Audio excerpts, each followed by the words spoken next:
Dito sa loob pambalitaan ng Starkada, narito ang isang international news.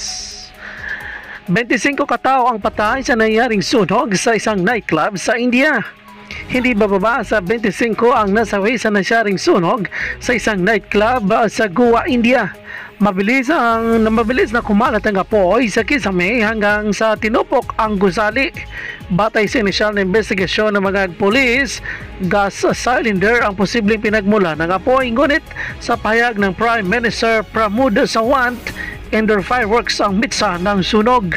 Ayon naman sa isang saksi, siksikan noon sa isang nightclub dahil weekend nang mangyari ang sunog. Kaugnay nito, dinakip ang 4 na manager ng nightclub upang habang nagpapatuloy ang investigasyon. Mula dito sa ating Sagada News Center, nariyan ang ating international news.